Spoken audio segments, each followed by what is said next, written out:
Okay, we start from this position. I'm going to come in with a back fist. The minute you get into feel this energy here, there's usually a line open here. Then you just come back up again with a knee and then a headbutt. Okay, so the rhythm should sound something like this: 1, 2, 3, boom, and then come in with a headbutt. All I want you to do is hit with the inner elbow. Now, a little bit of body mechanics, just give a little bump with it. Okay, so what I want you to do, you load up from here. So when we hit it, boom, this is where it would go. Well, the minute the head is on its recoil out, that's when it catches to the elbow. Come back again to the head. Okay, so all I want you to do, he jabs, we take it to here, bam, then we just bam to here, headbutt, knee, or a takedown. To answer your question, how to get that energy, how to feel when to do what lock, is to go back to an energy drill. So one of our basic energy drills is hubat. Okay, now you name a lock. Any lock? Downward elbow. Wrist lock, okay? Wrist lock's right here. Okay, somebody said downward elbow, it's a downward elbow lock. Okay? Someone said upward elbow, it's an upward elbow lock. So whatever lock you want to do from each position, you can get into it. All your locks are done out of hubat. It's just a matter of feeling the energy. I can do everything on the left side. Exact same locks again. Okay, so when you feel the energy out of the hubat, then when he punches you, you can just feel whatever lock feels good and do it.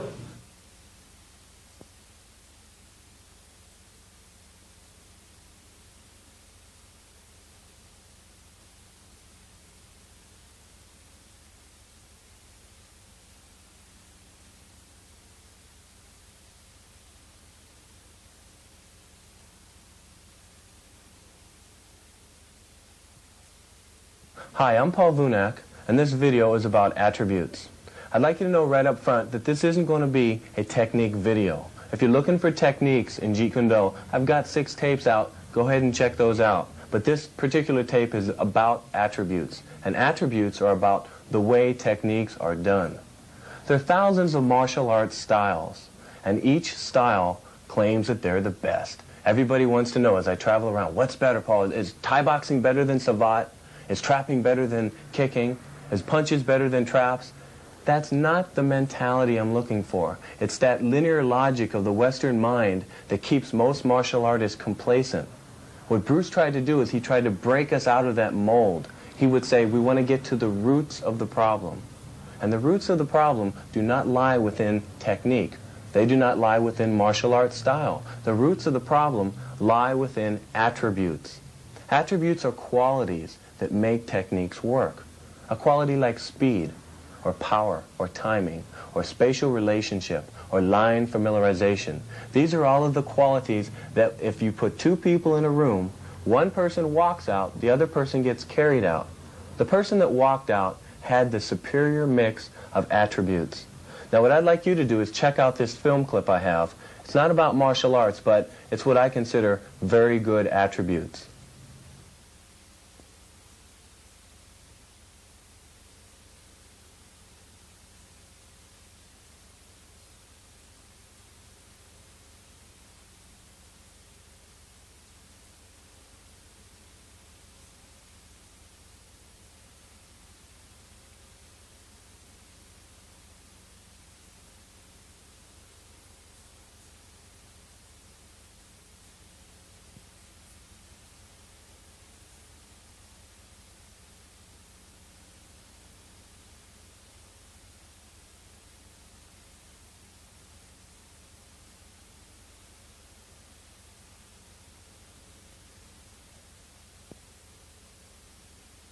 What you just saw here was the epitome of attributes. But I want you to pick up on a point. The techniques that they did, a tackle, a pass, a slam dunk, these are the same techniques that every other basketball or football player does. Go all the way back to high school. High school players dunk. High school players pass the ball, they dribble, they shoot, they set screens. College players, same thing. These are the techniques of the game. NBA, same thing. But why are there a few individuals that stand out, excel? Your Magic Johnsons, your Dominique Wilkins, your Michael Jordans. What makes these people different? They don't know any style of basketball that's better than any other style of basketball. It's not a hard style of basketball or a soft style or a circular style. It's just one thing. Their attributes happen to be a higher level. So this is the same thing with martial arts. Why people stand out in sports is the same reason for why they stand out in martial arts, because their attributes are a higher level. And this is what JKD is all about, the development of attributes. And attributes are the points that make every technique work, regardless if it's a tackle in football or a jump shot in basketball or whatever sport or art you're talking about. So this videotape is going to be about attributes. It's going to be about training. You're going to see techniques in it, but it's not there to teach you techniques. In fact, most of the things we'll be doing, you won't probably know what's going on. We'll be doing it pretty fast, and it's done at a higher level because it's not here to show you the basic fundamentals. We're here to show you a mentality. If you can pick up this tape and check out the mentality, and if we can just raise your level of understanding of why somebody wins a street fight, and that is because of the superior mix of attributes. If we can just raise that level and give you a feeling through you watching the tape, this is my goal. I'll be a happy camper. So with this in mind, we're going to go to the gym, and the first attribute we're going to work is body mechanics.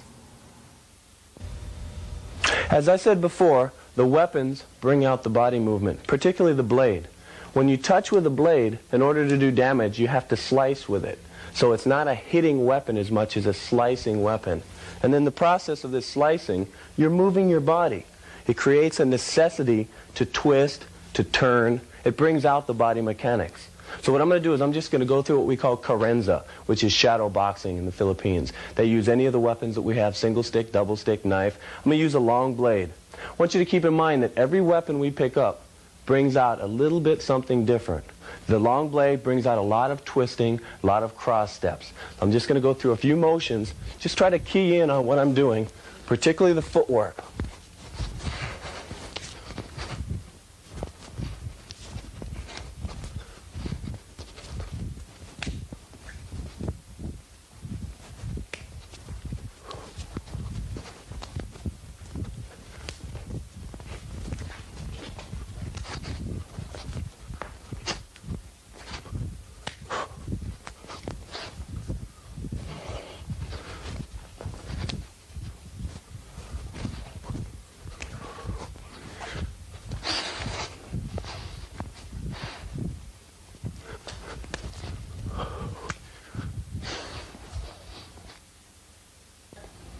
Now what I'm going to do is I'm going to use the short blade. The short blade brings everything in tighter. If you took the same motions with the short blade as you did with the long one, you're going to lose the economy of motion. So what you have to do is keep everything in tighter. It brings out the cat-like movement. This is what we're working as body mechanics.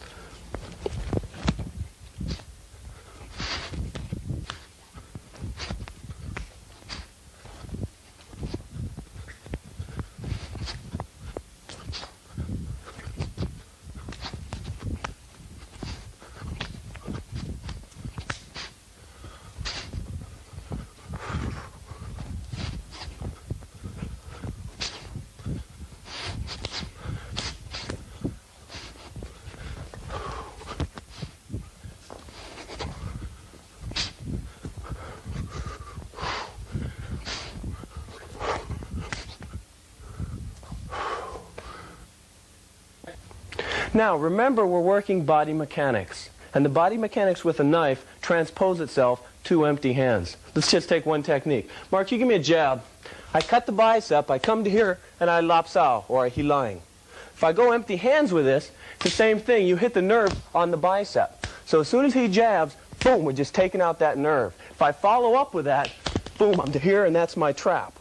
Now, if I change the grip with the knife, if we go to this grip, when Mark jabs, we're just destroying the fist on contact. If I follow up with a shot, I can go fist, bicep.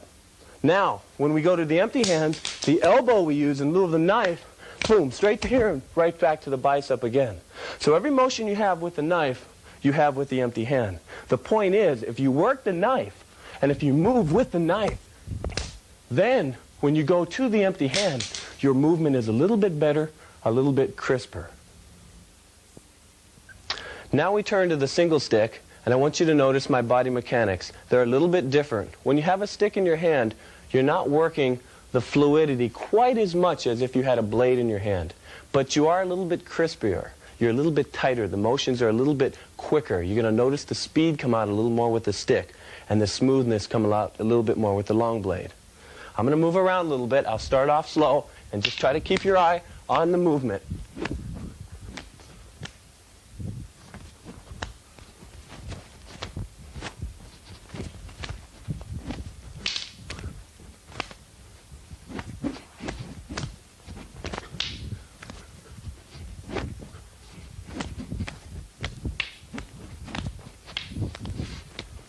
Now on round 2, I'm going to slow it down and I'm going to go over some of the different strikes that you use with the stick. And I want you to notice that because of the variety of strikes you have with the stick, each strike brings out a different type of body mechanic. For example, this is an abanico. If you notice my twisting, whereas this would be a redondo, and this is a different type of twisting. So if you just notice the long motions, then the tight motions, and each motion brings out something a little bit different. I'm just going to move around, try to key in on the motions.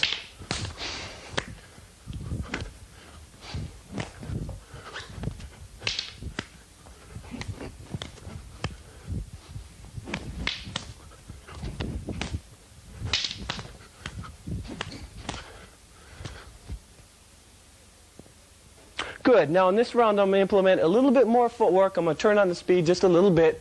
Keep an eye on the stick.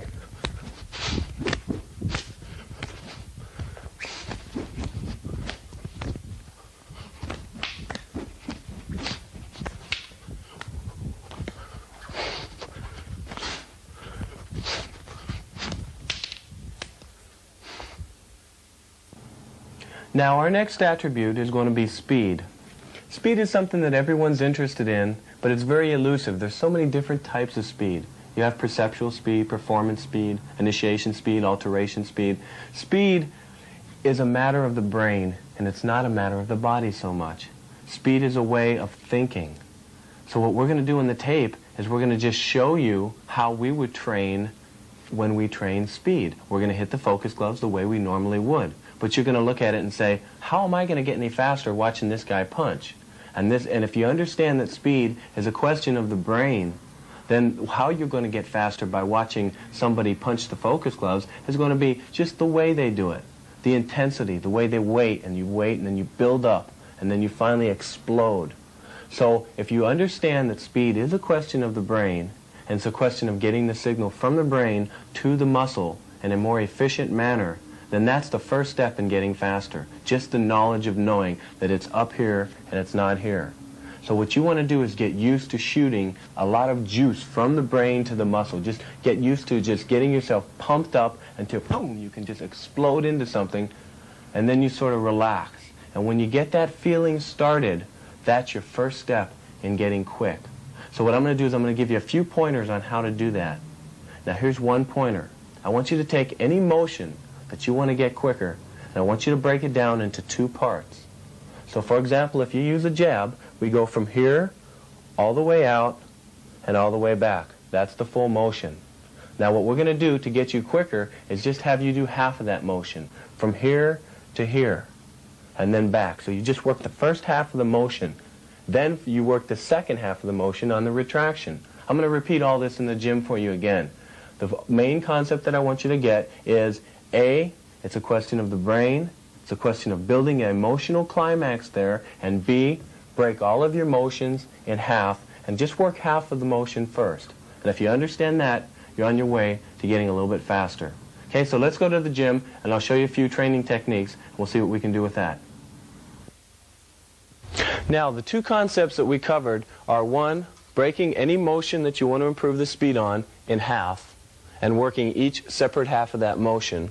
And the second concept was taking the juice from the brain and sort of turning up that mental, emotional volume to where that juice, that signal from the brain to the muscles happens quicker and more efficiently. We're going to take one at a time. We'll start with breaking a motion in half. It's the first step to increasing your speed. So we're going to take a jab, for example. The jab starts here, goes from 0, 50 to 100 and then back. What you do is you work from 0 to 50 first, for whatever amount of time you want. So you move around and you just work the first half of the jab. This motion will get you faster because if you take it and split it in half and work one half of the motion, you're going to be twice as fast. This is the first half of the jab. Then we take the second half. So you take it from 50 and just pull it back. So you're working the second half and you're working the first half. You do this with any strike you want to increase your speed on. Now, what the other concept is, taking the juice from the brain and putting it into the muscles in a more efficient manner. To do this, you want to be set a little bit longer than normal. Okay, Mark, let me borrow you. We're going to start with a kick. Now, when I say set longer than normal, I'm talking about You want to get yourself in a posture that you normally aren't. To use the focus gloves properly, we should both be up, moving around, jabbing, crossing, kicking, getting a variety of different strikes. But to just isolate the one attribute, speed, you don't want to do that. You want to get a little bit lower and get yourself in a little bit more of a mental set posture. So the strike is here. Here's the glove. I'm getting myself set and prepared. As I think in my brain, I'm counting to 10. When I reach 10 in my brain, this is the climax, so to speak. So when I'm about to kick, I'll burst at 10.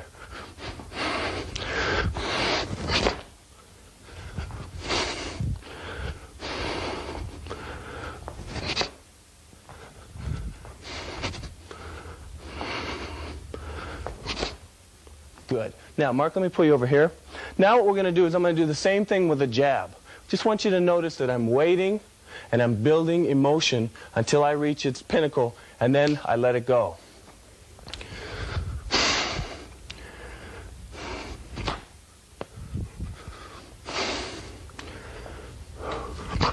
Normally you would never get set like this. You want to move around in a fight. This is just to work the initiation speed.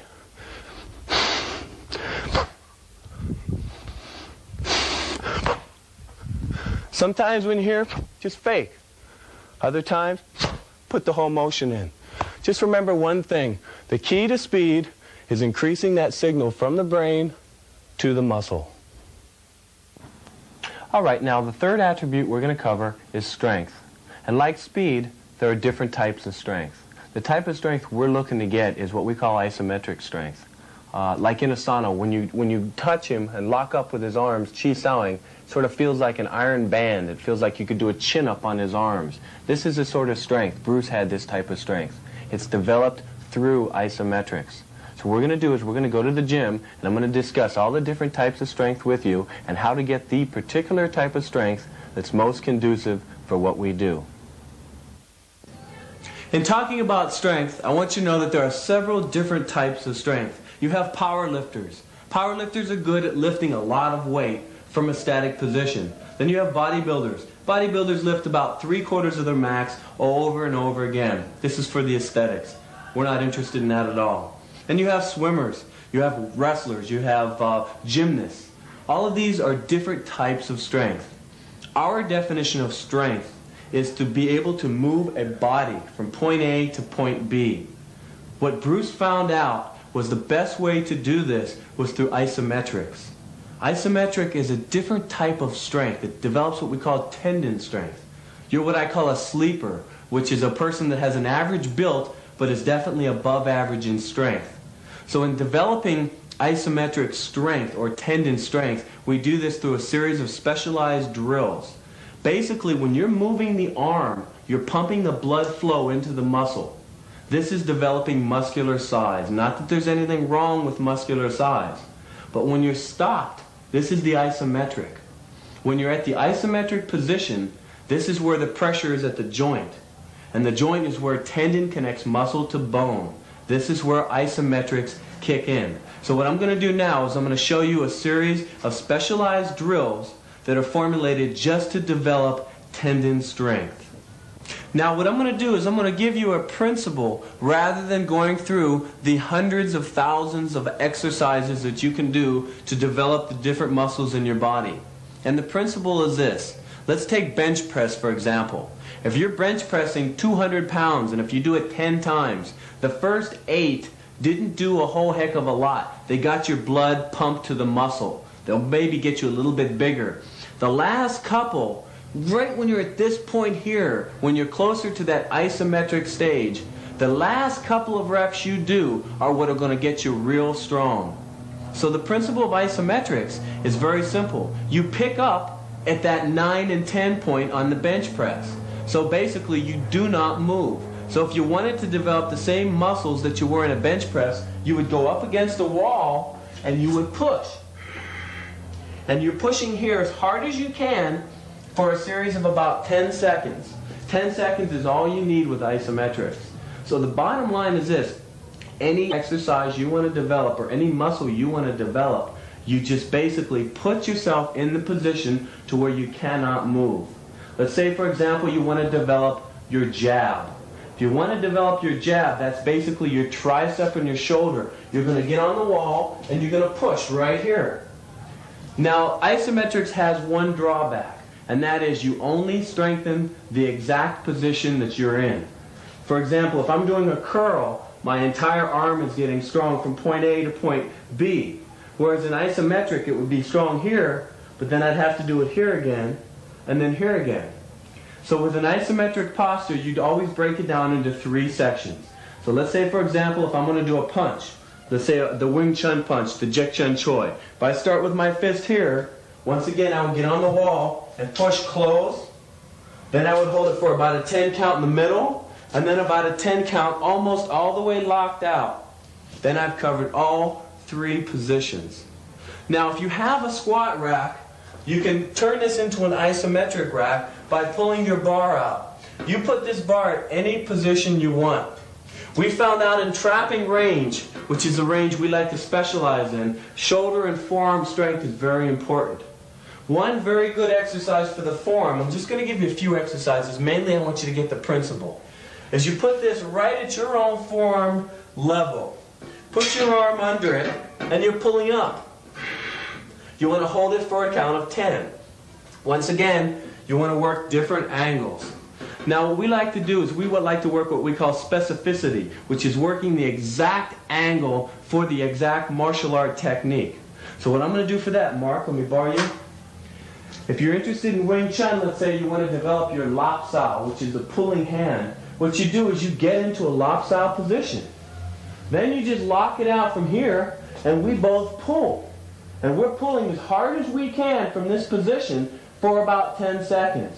Then we switch to the left, and we do the same thing. This is the lap sao. What you're working here is this forearm muscle.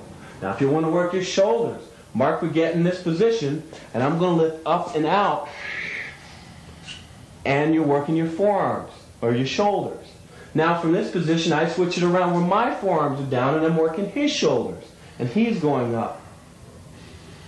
Now from this position, say you wanted to work the twisting muscle in the forearm for, let's say, a wrist lock, to have this type of strength.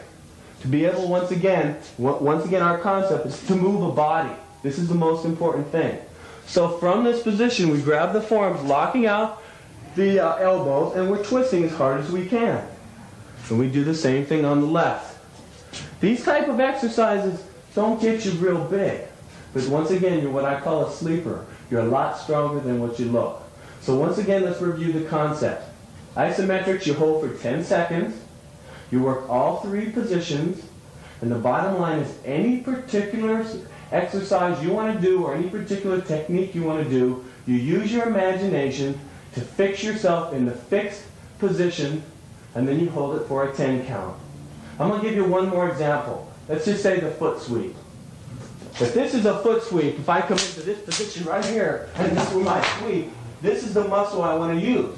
So for training, we would just lock it out here and hold it. This is now working the inner loin, which is the muscle for our foot sweep. So if you can just take these few examples I've given you and use your imagination, take those principles that you have, and develop your own isometric strength. Our 4th attribute is reflexes. Reflexes is a type of speed, but it's not.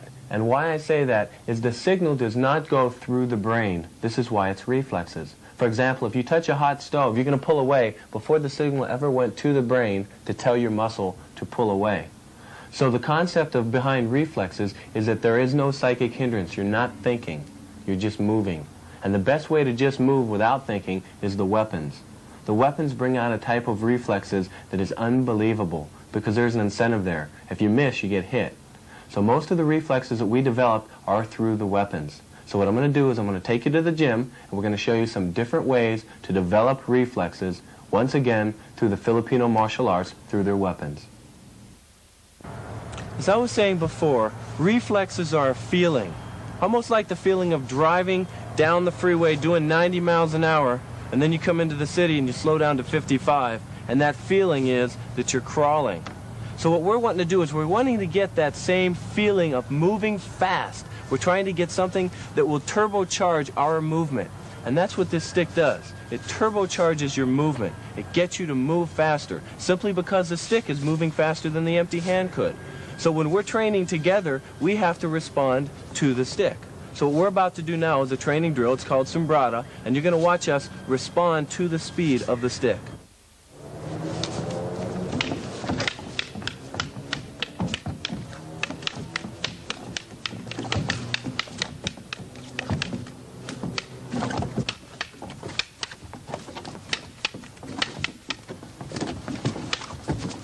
Good.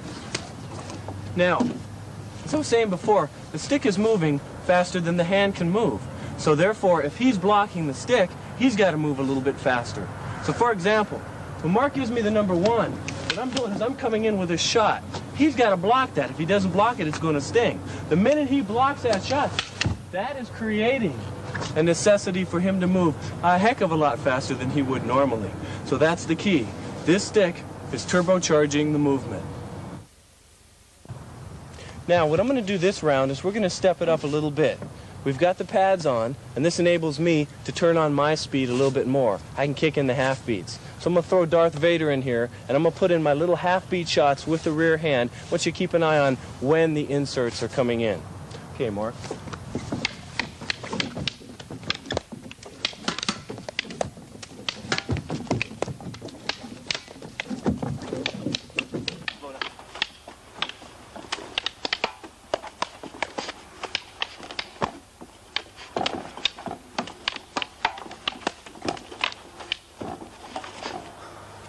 Now, what that does is this keeps them honest. We stay flowing back and forth a little bit, and then every now and then I'm putting in that half beat. And that's what he's trying to do, is catch that half beat.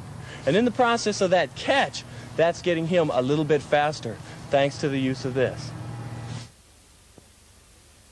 Now, what I'm going to do this round is we're going to use the knife to illustrate the 2 points of reflexes and sensitivity. Normally, you use Chi Sao to develop sensitivity. For example, if we were rolling, this is Chi Sao. He's trying to stop a solid hit to the chest with either a Fuk Sao or a Bong Sao, where I'm trying to come in. So his point is to stop a solid hit. Now, when I put a knife in my hand, a solid hit isn't the only thing he's got to stop, because all this knife has to do is just graze. So his reflexes, his sensitivity, and his timing have to be just that much more acute. So what we're going to do is we're going to do this knife drill, and you watch the reflexes Mark has to use.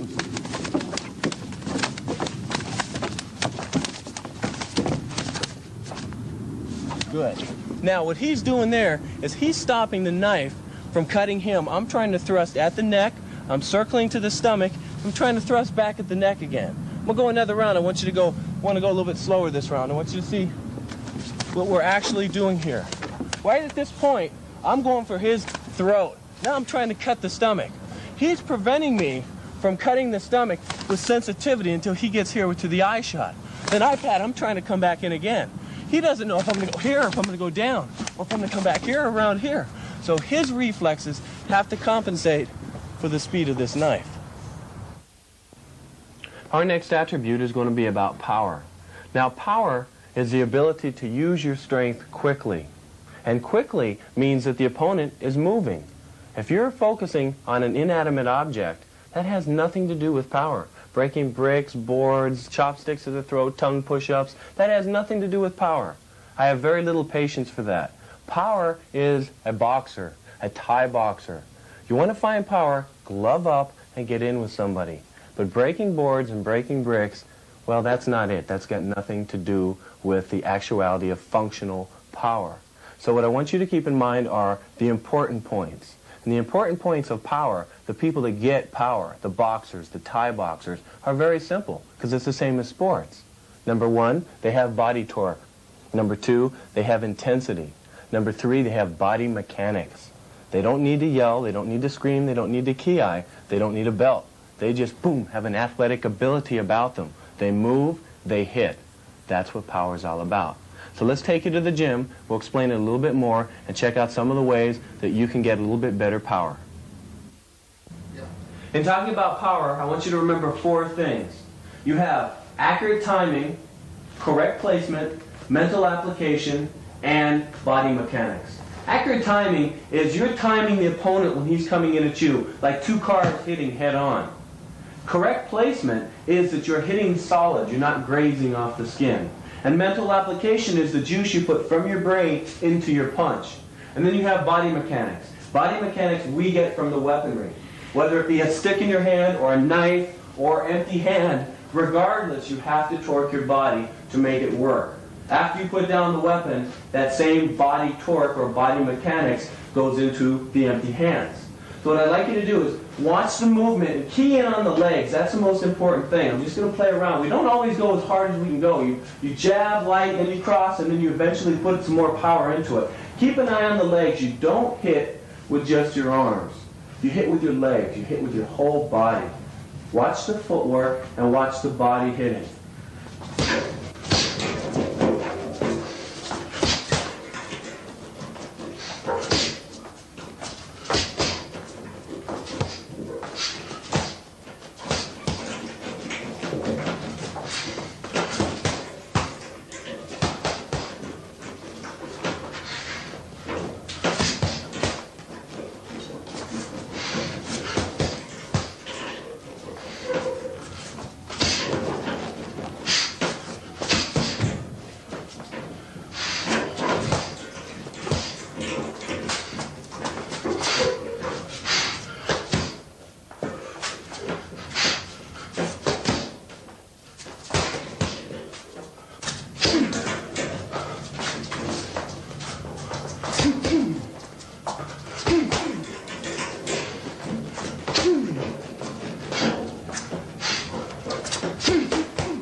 Now I'm going to talk a little bit about power and kicking. Some of the most powerful kickers are Thai boxers, and the mentality they use is when they go for their kick, they go all out. In other words, there's no psychic hindrances. They don't go halfway and then determine what they're going to do then. They go for it. One of the other things they do is they go through their target. They don't see the front of the target, they see behind it, and they use full torque. We borrowed some of the mentalities from Thai boxing when we kick. I want you to look at the movement and the body torque and the twisting of the waist. Just going to do some Thai low kicks.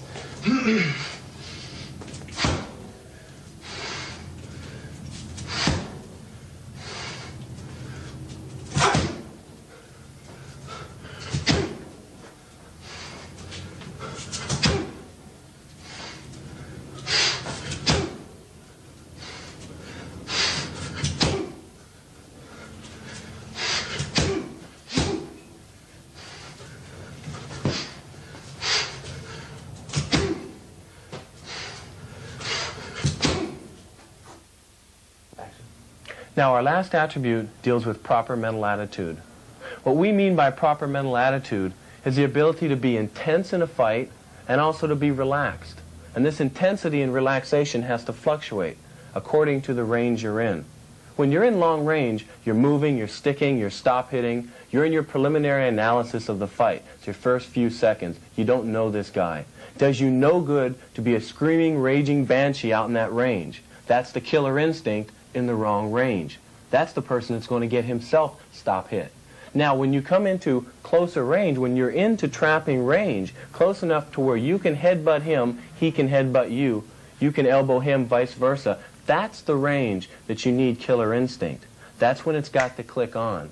And when it clicks on, it's got to go all the way. Like a rag doll, you have no mentality. There is no you. There's only him. If you're worried about yourself getting hurt, you're in the wrong frame of mind. That's not the proper mental attitude. So you have to have control to a degree and then complete abandon. And this control and abandon is, as Carlos Castaneda would say, the warrior's way. And the warrior's way is the proper mental attitude. Now, when we talk about proper mental attitude, we're talking about it on the physical front. But as Dan Insano has stated before, that's only the tip of the iceberg. The street fighting is only the tip. That's what most people see. The mass of the iceberg is underneath the water. This is what you don't see. The things you get out of martial art that I regard as much more important than the street fighting. The mental, the emotional, then finally building your way up to the spiritual. But what's nice about starting at the physical door is it doesn't tend to be hypocritical. You start out building a nice foundation. You're impeccable in everything you do on the physical front. Every jab you throw, every move you make, every time you hit the heavy bag, you do it like it's the very last time you're ever going to do it.